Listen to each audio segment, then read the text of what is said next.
primeiro lugar, afinal de contas, o que é gnosis? Gnosis, então, é uma palavra grega que significa conhecimento. Então vocês vão dizer, não, que conhecimento, isso eu quero.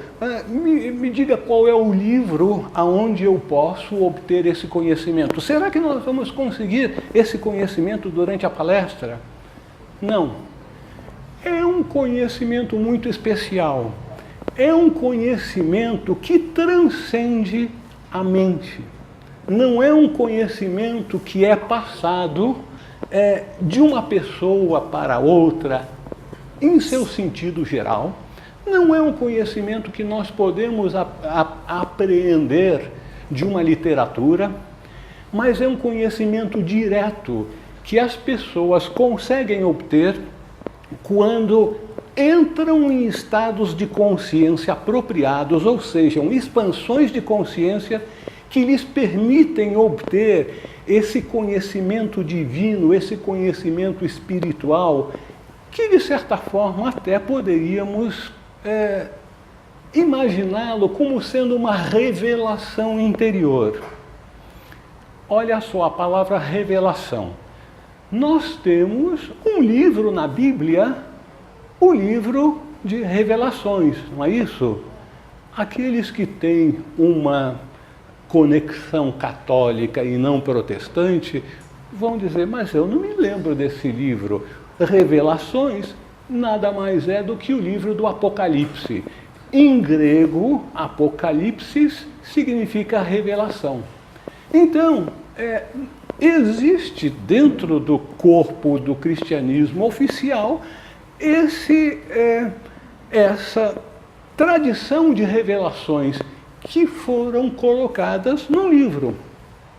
Mas essas revelações, a gnosis, é uma revelação interior que até pode ser colocada no papel de uma forma alegórica. Vamos dizer muito rápido, em breve, por que colocar, só se escreve essas revelações interiores de uma forma alegórica, de uma forma simbólica. Porque essa gnosis é aquele estado de consciência em que nós transcendemos a maneira de perceber o mundo como nós normalmente fazemos com os nossos sentidos, ou seja, a nossa visão, a audição, o tato, o paladar e também aquela somatória dos nossos sentidos que é a nossa mente e a nossa memória. Mas existe uma outra maneira de perceber as coisas, de apreender a realidade. E essa é a gnosis. Isso é aquele conhecimento intuitivo que, por exemplo, numa meditação profunda, a gente consegue perceber. Os grandes yogis dizem que existem, da mesma forma como existem sentidos físicos, existem sentidos espirituais. Só que esses sentidos espirituais, acima do plano astral, eles como que se fundem, todos passam a ser uma coisa só.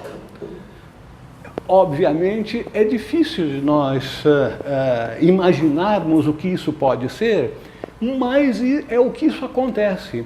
E acontece de uma maneira tão assim deslumbrante para nós, que quando conseguimos entrar nesse estado de consciência da apreensão direta da realidade como ela é, nós verificamos que aquilo que nós achamos nesse mundo material como sendo a realidade, essa mesa é uma coisa real, eu estou tocando, eu estou vendo, esses quadros, essas janelas, tudo isso é real. Mas, no sentido espiritual, dizemos que isso é ilusão, porque isso é perecível, é impermanente, enquanto que as coisas do mundo espiritual são coisas permanentes, que podem ser percebidas durante a duração de todo um período de manifestação dos universos, é aquilo. Então, mas por que é importante esse tipo de conhecimento? Porque esse é o conhecimento transformador. Quando Jesus disse, uma passagem que está registrada na Bíblia canônica, conhecereis a verdade e a verdade vos libertará. Jesus está nos dizendo que um dia viremos a conhecer a verdade. E essa verdade vai nos libertar.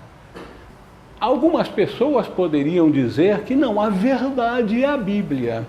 Quando nós conhecermos tudo que está na Bíblia, então nós estaremos libertos. A meu ver, não era isso que Jesus estava dizendo.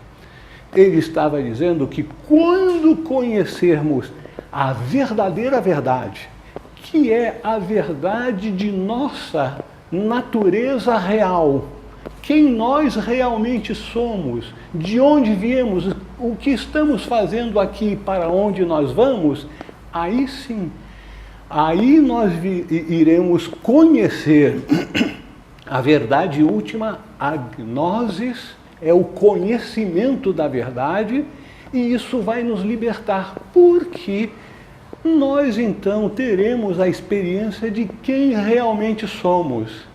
E quem nós realmente somos? Os gnósticos que tiveram essa experiência e os místicos de todos os tempos, os grandes yogis realizados, todos eles dizem a mesma coisa. Nós somos expressões divinas. E quando nós temos o conhecimento, mas o real conhecimento é aquele conhecimento de vivência, não é eu li naquele livro, falaram na palestra. Não, é o conhecimento de viver aquilo. Aquilo é tão contundente que a pessoa se transforma. Depois desse tipo de experiência meditativa, experiência transcendental, em que a pessoa vivencia que é uma expressão de Deus, ela muda inteiramente. Nos tempos modernos, alguns médicos perceberam que muitas pessoas que tiveram experiência de quase morte foram declaradas como mortas por alguns minutos. Essas pessoas, depois sendo reativadas, normalmente por um desfibrilador, aquele choque no coração, faz com que elas voltem, mas de diferentes maneiras. Essas pessoas que inicialmente eram dadas como mortas e depois retornam à vida, elas dizem que naqueles poucos minutos que estiveram tecnicamente mortas, que elas têm experiência de luz, experiência da verdade, experiência do seu passado, em questão de segundo, com todas as suas consequências de suas ações, palavras, pensamentos, as situações que viveram, aquilo que eles fizeram ou deixaram de fazer. Então, toda essa experiência em poucos minutos é tão impactante que essas pessoas mudam de vida. Mesmo aqueles que não acreditavam em nenhuma religião, não acreditavam em Deus, após essa experiência real e contundente, eles passam a ser pessoas diferentes. Será que era por isso que o grande apóstolo Paulo repetiu várias vezes em suas epístolas que o homem velho possa morrer para que o homem novo venha a nascer? E ele dizia também, Cristo em vós, a esperança de glória. Então, tudo isso está entrelaçado, tudo isso é uma coisa só. É quando nós despertamos para aquela realidade de que existe um ser de luz em nós, de que Cristo em nós, aquela parte integrante da nossa natureza última, que é luz, que é amor, que é verdade, que é o que nós chamamos, por falta de um termo melhor, de intuição. É quando isso ocorre que nós, então, experimentamos a gnose. Então, nós temos agora uma primeira ideia do que é gnoses. Mas o interessante é que eu acabei de dizer para vocês que gnoses é uma experiência direta, particular do indivíduo. Mas agora eu vou dizer uma coisa que aparentemente é contraditória.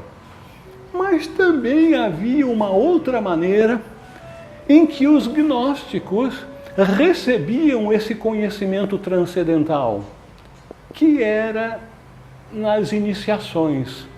Nas iniciações, eles recebiam certos ensinamentos dos seus iniciadores, do hierofante, do mestre do seu grupo, que era considerada como gnosis.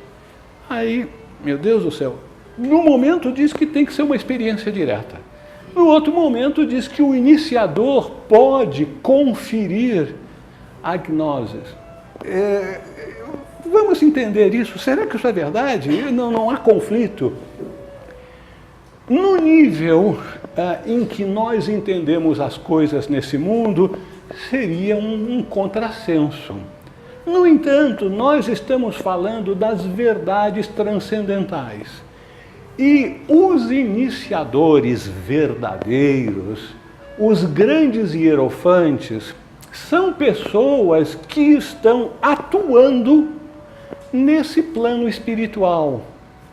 Eles estão em total sintonia com o plano espiritual.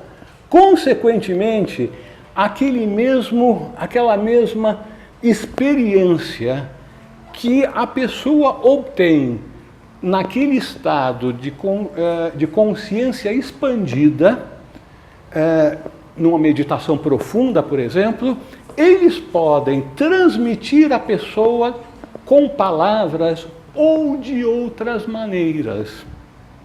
Bom, então eu vou fazer aqui agora uma pausa e de outras maneiras para remontar agora aos grupos gnósticos, ao gnosticismo. Por que esses grupos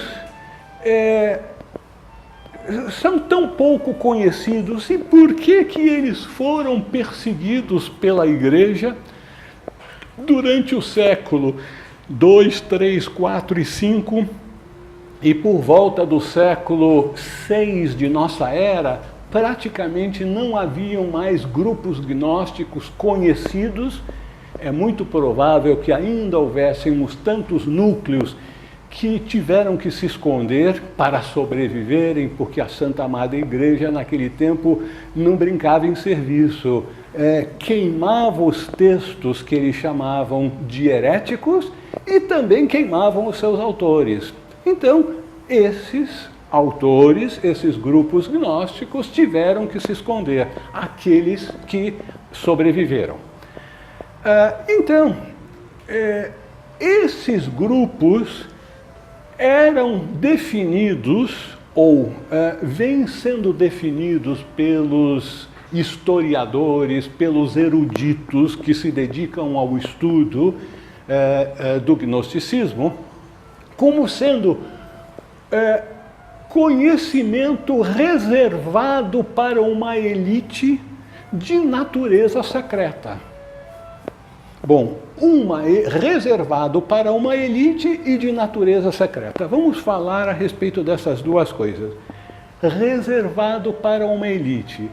Quando se fala numa elite, obviamente está se deixando implícito que tem um determinado grupo que pode ser escolhido ou que foi escolhido. Olha, vocês pertencem ao nosso grupo, vocês desculpem, mas vocês não pertencem. Parece realmente elitismo. Mas não era exatamente isso que Jesus fazia. Não é dito na Bíblia canônica de que, por exemplo, em Marcos capítulo 4, aos outros, ao público, tudo era dito em parábolas, mas aos seus discípulos ele ensinava tudo em particular. O mesmo tipo de passagens se encontra também em Lucas, em Mateus, em João. O fato de que Jesus tinha seus discípulos, o número deles, apesar de na Bíblia dizer que eram 12, na verdade eram mais. 12 era um número simbólico que representava a totalidade, mas haviam mais do que 12 discípulos aos quais Jesus ensinava reservadamente aquilo que era referido como sendo os mistérios do reino do céu. E eram os mistérios do reino dos céus, ou mistérios do reino de Deus, porque era esse conhecimento, essa gnosis, que nós estamos nos referindo agora, que era um conhecimento transformador.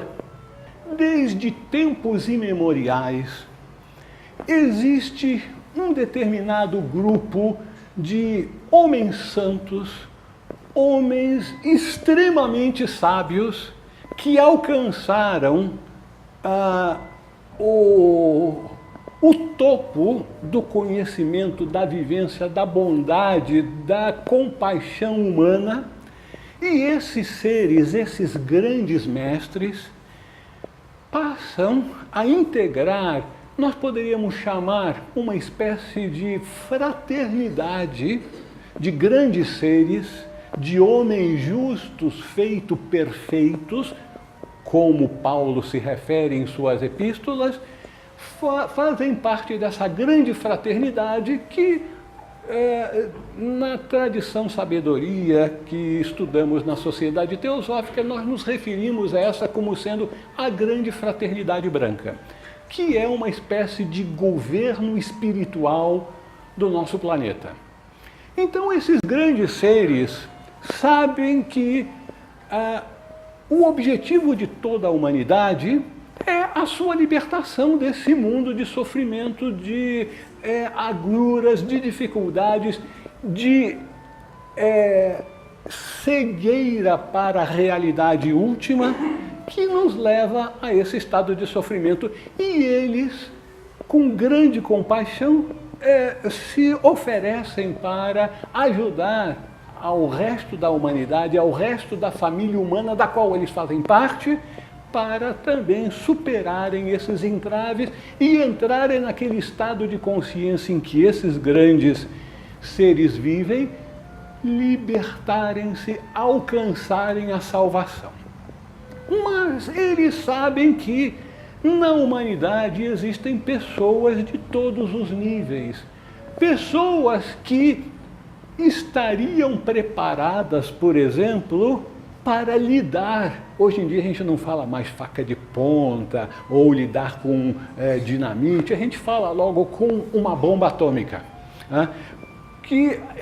Existem pessoas que podem lidar com a energia atômica, mas a grande maior parte da humanidade não poderia ser contemplada com os segredos de uma bomba atômica ou de bombas mais potentes ainda, bombas usando os poderes ocultos do som, da eletricidade de Foucault, que poderia destruir todo o planeta numa questão de segundos. Então, esses segredos naturalmente têm que permanecer ocultos.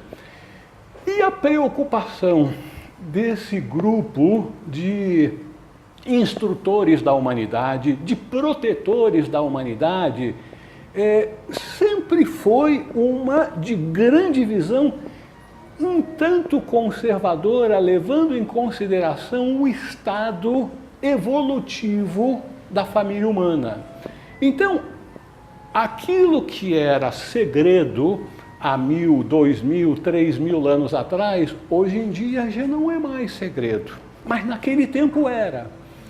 Então, muitas dessas coisas eram mantidas em segredos e só eram reveladas em condições, em situações muito especiais, que eram referidas como sendo os mistérios, a religião dos mistérios. Então, havia na antiguidade vários centros de instruções dos mistérios. Uns 3 na Grécia, no Egito, na Babilônia, na Índia, na região Transhimalaia, vários, até mesmo nas Américas havia um centro de instruções dos mistérios. E aquilo, o pouco que se sabe dos mistérios, era que para despertar o interesse daqueles que poderiam ter um certo interesse em aprender esses segredos que ajudam na libertação da humanidade, haviam os assim chamados mistérios menores, em que as grandes verdades eram apresentadas na forma de uma encenação, de um drama, com atores, e ali dessa forma alegórica, nesse drama, algumas dessas verdades eram apresentadas. Esses eram os mistérios menores, que eram abertos ao público.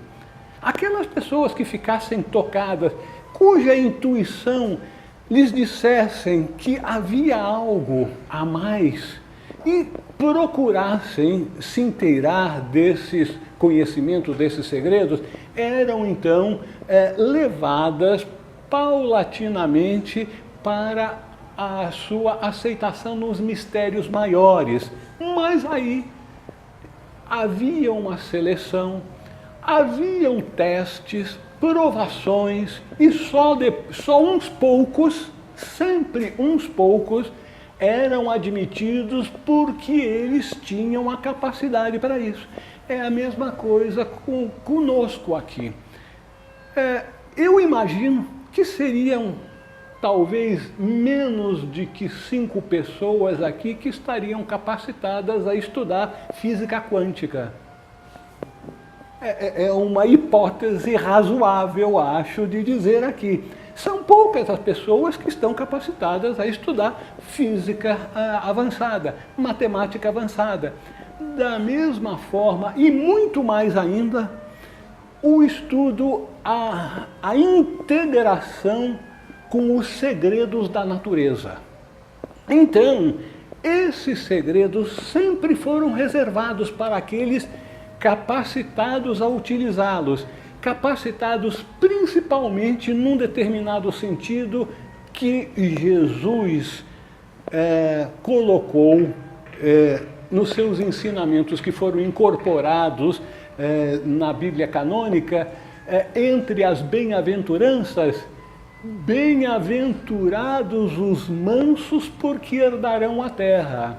Aqueles mansos que Jesus está se referindo são aquelas pessoas totalmente inofensivas, que jamais revidarão, que jamais se deixarão levar por raiva para fazer uma retribuição de vingança. Então, esses mansos, totalmente inofensivo no Oriente, referem-se a esse estado de ser como a ahimsa, inofensividade.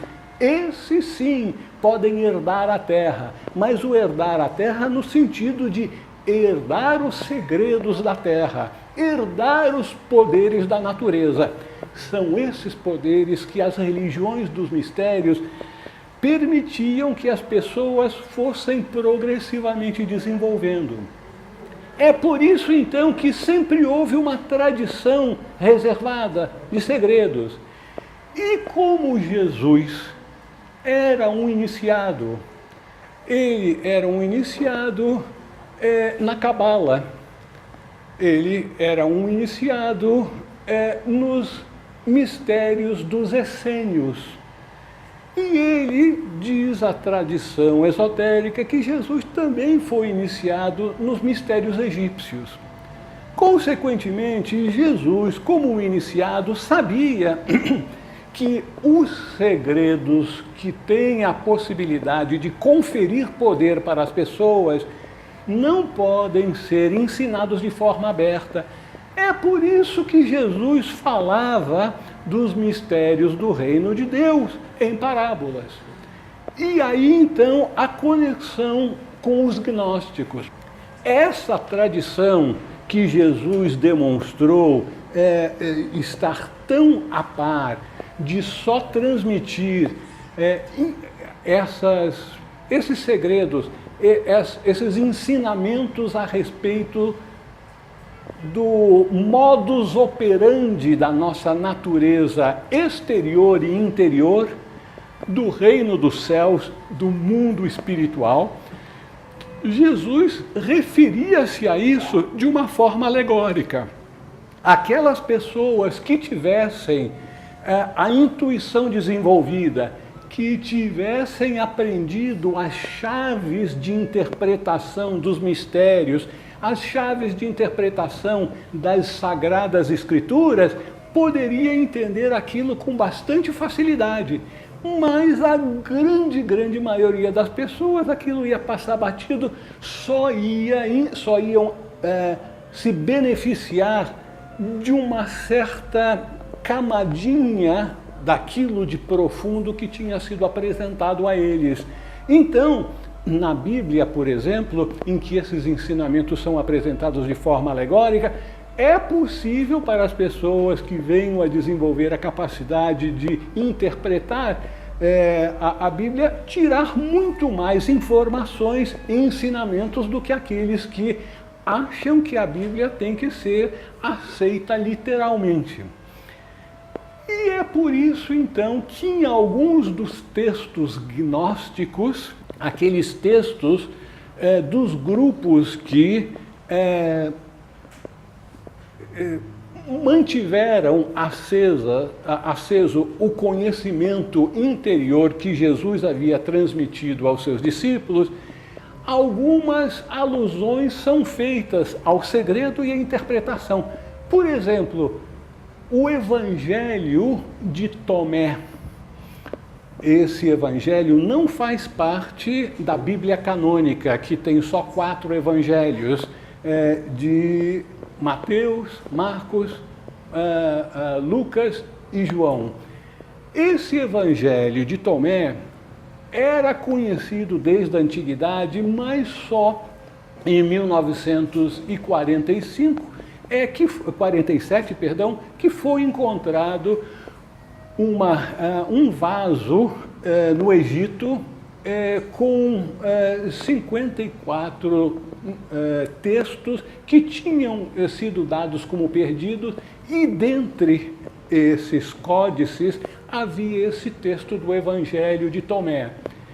E, curiosamente, o Evangelho de Tomé começa da seguinte maneira: esses são os ensinamentos secretos de Jesus o vivo, registrados por Dídimo Judas Tomé. E assim começa o primeiro logion, o primeiro aforismo. Aquele que conseguir interpretar o significado desses ensinamentos não conhecerá a morte. Então você vê, começa dizendo que são os ensinamentos secretos. E que aquelas pessoas que conseguirem interpretar, ou sejam, que tenham desenvolvido a intuição e conheçam as chaves de interpretação, não vão conhecer a morte. Bom, vocês vão dizer, puxa vida, então eu passaria não só dos 100 anos, mas dos 200 anos, dos 300 anos, dos 1000 anos, eu nunca iria morrer, o meu corpo iria permanecer para todo sempre, se eu conseguisse interpretar aqueles ensinamentos do Evangelho de Tomé? Não. Não conhecerá a morte significa que essas pessoas vão passar por expansões de consciência tal que permitirá que essas pessoas venham a saber que elas não são o corpo, que elas são a alma, e vão viver com a consciência de alma. Então elas vão como que se observar no corpo, sabendo que o corpo é só um veículo e que chegará o dia que vai ter que trocar de carro. Então vai passar aquele carro adiante para fazerem o que quiserem com ele e vai ter um novo veículo corpóreo. Então esse é o significado de não conhecer a morte. Mas só as pessoas que passam por essa expansão de consciência têm essa vivência, esse conhecimento totalmente confiável, que eles não são o corpo, que eles não conhecerão então a morte. Então, os gnósticos nada mais são do que uma continuação da tradição dos mistérios.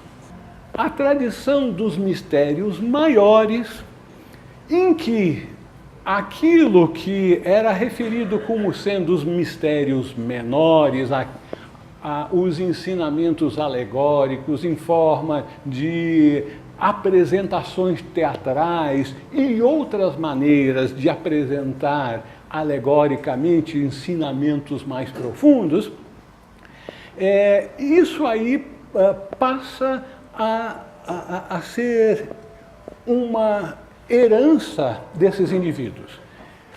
Mas os grupos gnósticos eram organizados de uma determinada maneira que possibilitasse as pessoas que fossem se preparando de ingressarem nos mistérios maiores, de serem admitidas a grupos mais avançados.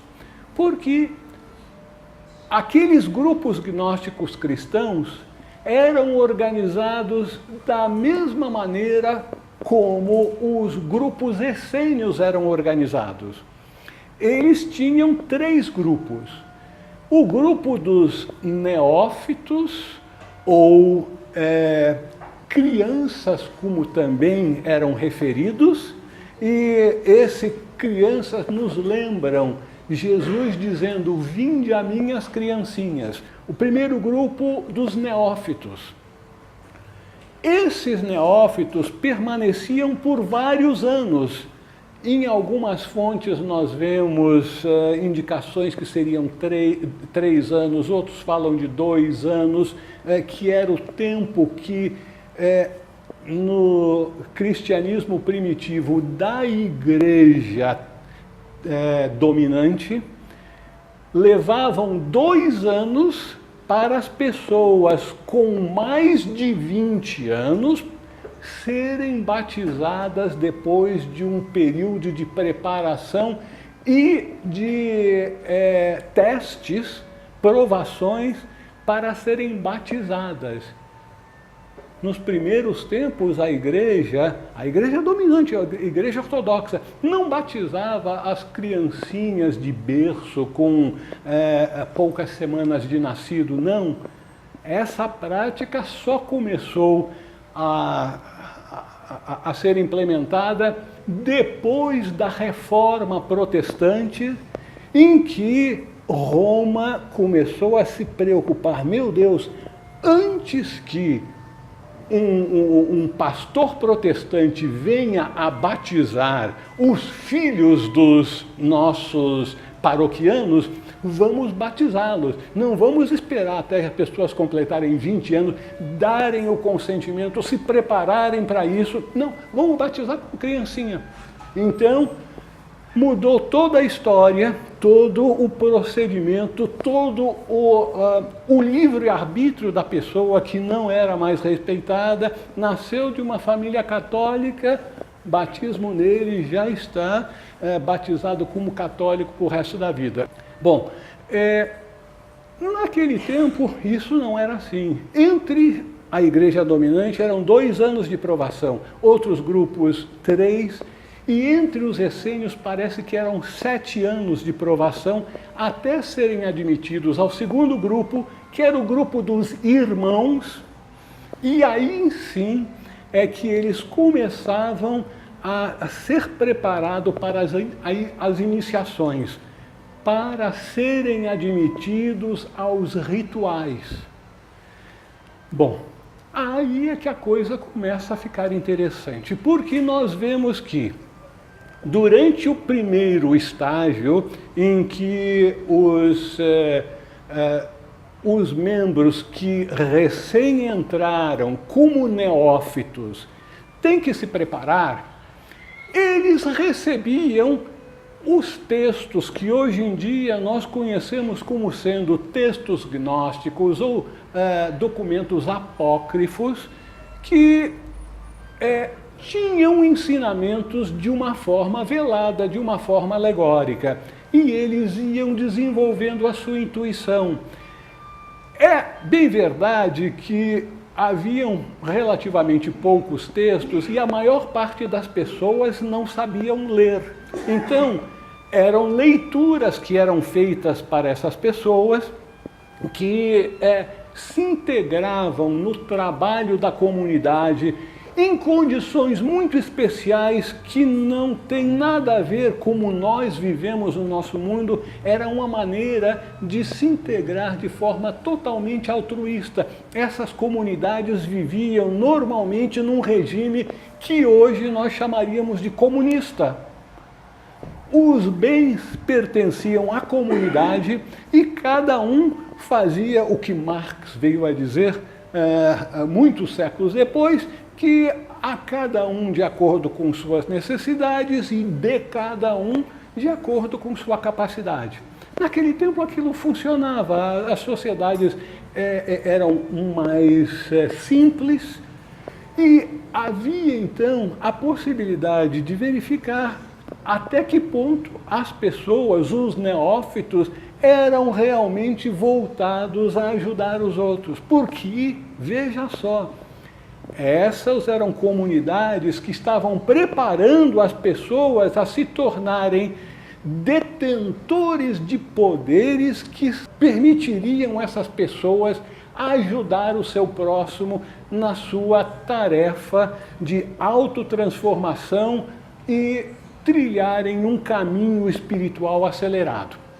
Então, essas pessoas estavam sendo observadas, estavam recebendo certas instruções bem light, bem leve, e a intuição ia desenvolvendo, até que fossem admitidos como irmãos.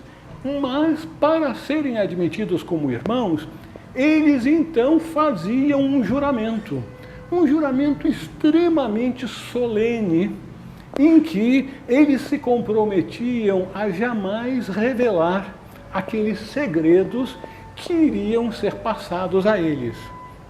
E o interessante é que não se conhece a estrutura interna, os ensinamentos que eram passados e, principalmente, o que é mais importante de tudo, as práticas espirituais desses grupos.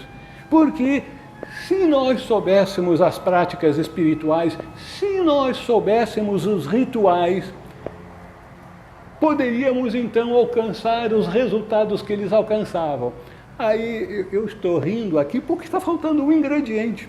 A gente pode saber tudo aquilo que eles faziam, mas falta um ingrediente, é ligar o fio na tomada, conceder o poder hierofântico de tocar o chakra do alto da cabeça das pessoas,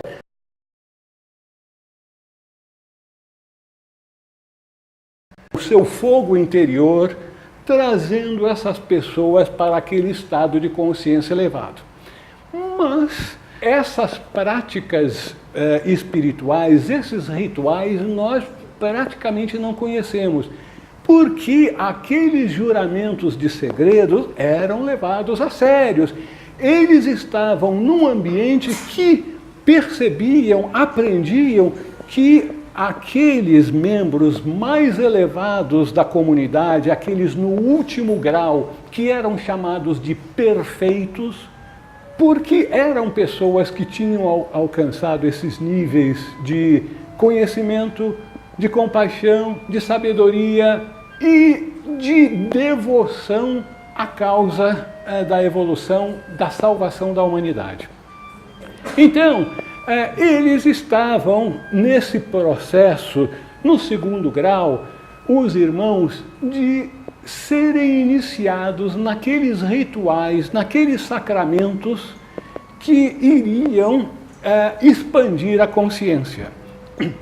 E é então, dentro desse esquema, que nós verificamos alguns indiciozinhos. Por exemplo, Jesus, nos evangelhos canônicos, indica, depois da Eucaristia, que Jesus se retirou com os seus discípulos e foram cantar o hino.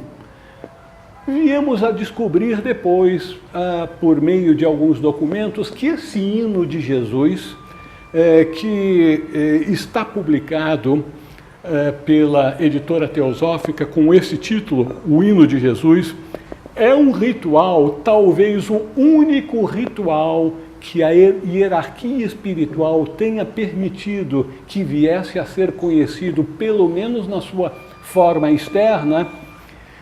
Esse ritual é um ritual de poder tremendo. Aqueles que procuram encenar esse ritual verificam que ocorre certas expansões de consciência.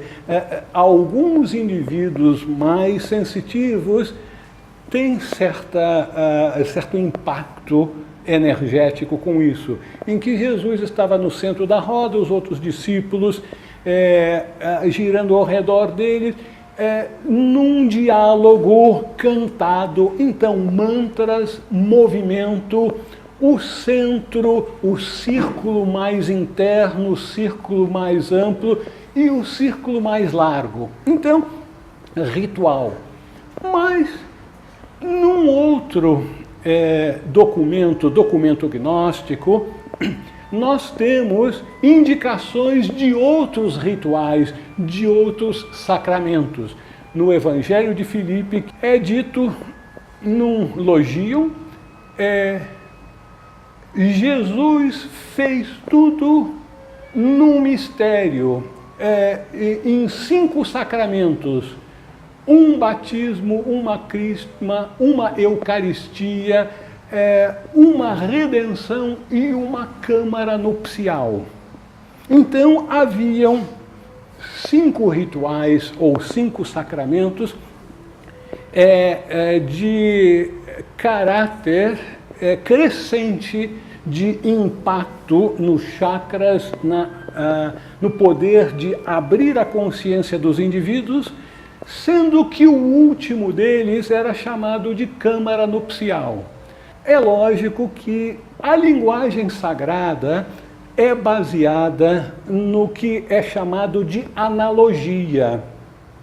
Esses sábios verificam processos, situações, coisas que existem no mundo material e verificando uma certa semelhança com esses processos ou essas coisas com as coisas espirituais, utilizam, por analogia, esse tipo de vocabulário.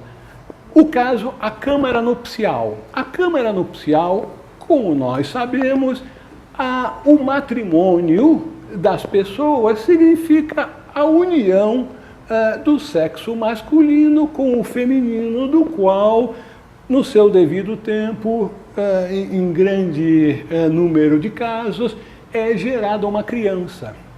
Então, por analogia, usava-se na linguagem espiritual esse sacramento máximo como sendo a câmara nupcial.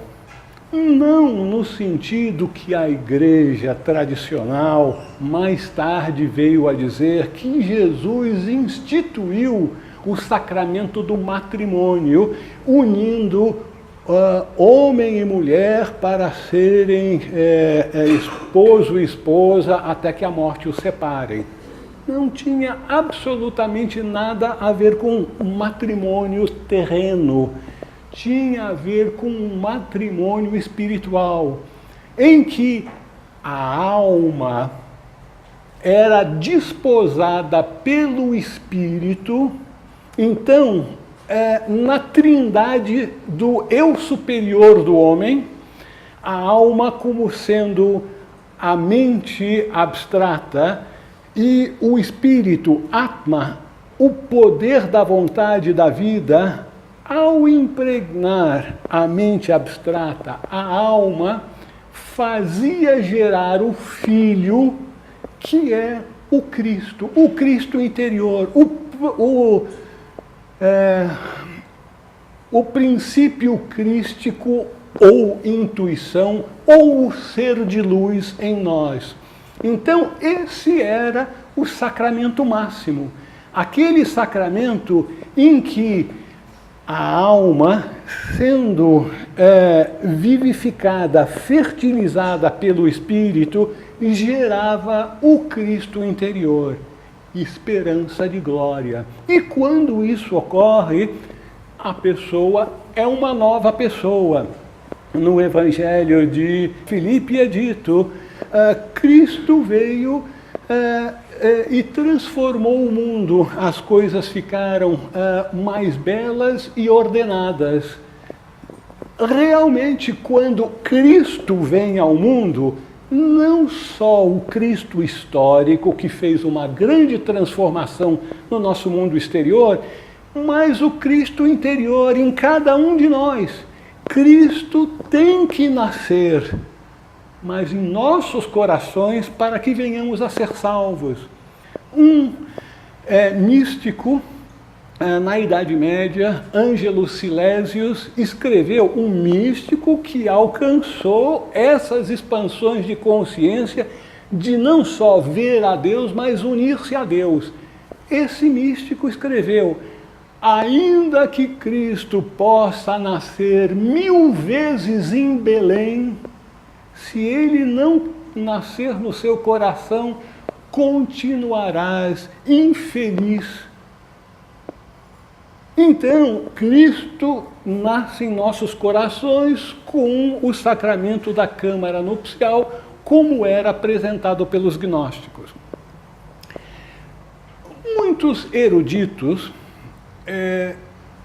que geralmente não são pessoas que estão voltados para a vida espiritual, mas que são grandes historiadores, grandes filólogos, aqueles que estudam línguas antigas, chegaram à conclusão que gnosticismo, a maior parte das escolas gnósticas estavam interessados em cosmogonia, porque diziam que, por um processo extremamente complicado, que os seres celestiais iam caindo e que Sofia, desobedecendo às ordens divinas, sem a permissão e sem a companhia do seu consorte, desceu para o mundo inferior e gerou um filho. E esse filho aí chamam de Yaldabaoth ou Saclas, que é o tolo, o cego, esse filho então acha que ele é o Deus último, chama uma série de ajudantes e vão criar um mundo inferior. Então, esses estudiosos achavam que isso era gnosticismo, era uma apresentação cosmogônica de criação do mundo com um determinado Deus criador das coisas, que era muitas vezes associado como sendo o Jeová do Antigo Testamento. Mas essa é a grande dificuldade das pessoas que querem tirar proveito de textos sagrados sem ter aquele conhecimento mínimo de como a estrutura desses textos sagrados são estabelecidos. Porque os antigos sábios não estavam tão preocupados em mostrar como o mundo tinha sido criado, em ensinar sobre cosmogonia, mas tinham a preocupação de despertar nas pessoas o conhecimento de si próprio. Então, todos esses textos cosmogônicos nada mais são do que textos em que são apresentadas formas de mostrar a jornada da alma. Então, tudo aquilo que é descrito num texto cosmogônico está passando-se no interior de cada ser, de cada indivíduo. Então, todas as deidades dos planos superiores existem em cada um de nós. E aquele Yaldabaoth, aquele Deus inferior, está dentro de nós. É a nossa personalidade, que acha que é o rei do pedaço. Ele manda e desmanda e sabe o que quer e exige que todos os seus súditos, ou seja, o corpo físico, o corpo emocional, a sua mente concreta, os seus pensamentos, obedeçam às suas ordens. Isso acontece com cada um de nós. Então, Sofia, ou Pistis Sophia, num dos textos mais profundos da tradição cristã, nada mais é do que a alma, aquele aspecto da alma, a unidade de consciência que está atuando na nossa natureza inferior, enquanto que o seu consorte, a sua contraparte espiritual, que no texto de Pistis Sophia, por exemplo, é apresentado como sendo Jesus, esse fica no seu plano original, e é somente quando Pistis Sophia, quando a alma consegue alçar-se até aquele nível de consciência em que estava originalmente, é que começa a sua jornada de libertação. Então, eu queria chamar a atenção de vocês com essas pinceladas por esse tema tão abrangente e profundo de gnoses, de gnosticismo e de textos gnósticos, de que existe uma profusão de textos, existe uma imensa riqueza que pode ser absorvida gradativamente. E que existem dois grandes caminhos para a gnosis. Existe um caminho um tanto individual, que é o caminho do yogi, é o caminho do místico. E existe o caminho do gnóstico, do ocultista, que se dá em grupos em que hajam aqueles seres exaltados, esses sábios, que podem conferir para aqueles que estão preparados os conhecimentos transformadores que nos levam nessa senda acelerada. E isso são os grandes mestres de sabedoria dentro da sabedoria antiga que é estudada na sociedade teosófica. Falamos muito das 5 iniciações dos grandes mestres que inspiraram a criação da sociedade teosófica e que nos ensinaram a esse respeito e que mostraram que dos seus mais de 50 discípulos no século XIX que foram admitidos em provação, somente 2 deles finalmente se iniciaram, foram bem-sucedidos. Existe muita desistência no caminho. Quando se fala muitos são chamados, mas poucos são escolhidos. Quem é que escolhe? É o mestre? Não, somos nós mesmos. Nós é que nos escolhemos de nos dedicar, de nos entregar inteiramente a essa vida espiritual pautada no amor, no altruísmo para o serviço da humanidade. Então, a gnosis está ao nosso alcance. Talvez não a gnosis última, que é a gnosis de Deus, em contraprodução com a gnosis do homem, que é o conhecimento de si mesmo. A gnosis de Deus é conhecer a Deus, e só se conhece Deus quando se torna Deus, ou seja, entra-se numa câmara nupcial mais elevada do que aquela que é referida no Evangelho de Filipe como sendo o sacramento mais elevado.